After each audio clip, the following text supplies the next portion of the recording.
न पर लड़ियूं कर पो इहो थींदा हा कुटी नो माए ऐं लड़ियूं कर हां चपला चोरी है क्यों कुटी नो माए ऐं लड़ियूं कर हां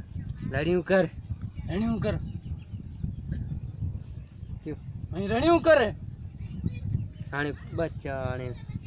हाणे बाणी पोइ फोन करियां बि क्यों हाणे ॾिसांसीं कीअं तुंहिंजूं रड़ियूं लश्कर खान ॿुधे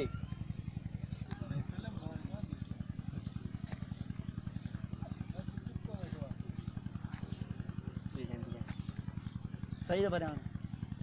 ये करे लश्कर दुकान ना गला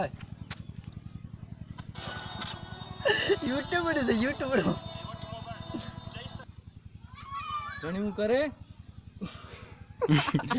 दोस्तों जी तुम्हारी सीरियल ए शैतान नदी में जो किरदार पादरन वारो पादर हींअर खाईंदो अगे किसे में रखो पादर हमरा आगे पादरा दा लगन हमरा आगे पादरा हाथ में मोबाइल वनी अचे ही वठ बात ते गालाइंदो ये पो टाक दी जा सही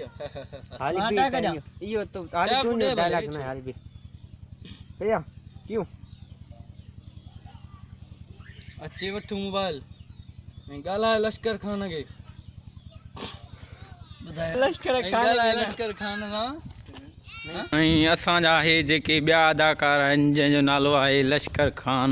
उन खां वठूं था हाल ॾिसूं त हू पंहिंजे किरदार जे बारे में छा चए अब तव्हां छा चवणु चाहींदव पंहिंजे अॼु किरदार खे छा था महसूसु कयो असां था महसूसु इहा था कयूं त फिल्म ठहण जे लाइ 3-4 माण्हू न हूंदा आहिनि तक़रीबन 10 को माण्हुनि जो हुजे अच्छा जेके सुरीला माण्हू हुजनि अच्छा फिल्म जी रिकॉर्डिंग बि सुहिणे नमूने सां थिए अच्छा इन हिकिड़े खे फ़ोन कयूं था अचे थो हिकिड़ो थो चए गा थो कयां ॿिए खे फ़ोन था चऊं मांडी थो हलायां अच्छा फिल्म जी रिकॉर्डिंग ईअं न थींदी आहे अच्छा अॼोको किरदार तव्हांखे पंहिंजो कीअं थो महसूसु थिए अॼोको किरदारु तमामु ज़बरदस्त असां कयो आहे अच्छा पर घणो कोन कयो आहे एतिरो अच्छा तक़रीबन 2 मिंटनि जो आहे अच्छा इंशाल्लाह ये लश्कर खान जी फिल्म जेकी कढूं था न हा इंशाल्लाह ज़बरदस्त कढंदासीं अच्छा कामयाबु करण जे लाइ असां कढूं था पर अच्छा सभिनी दोस्तनि खे गुज़ारिश इहा आहे त असांजी फिल्म जेकी आहे हा उन जी एडिट तमामु सुठी कयो अच्छा हा असां दोस्तनि खे गुज़ारिश था कयूं जेकी असांजी फिल्म लश्कर खान कढी रहिया आहियूं न अच्छा असांजी शौक़ सां ॾिसनि हा उन खे एडिट कनि ऐं असांजी फिल्म दोस्तनि वटि पहुची सघे जीअं फिल्म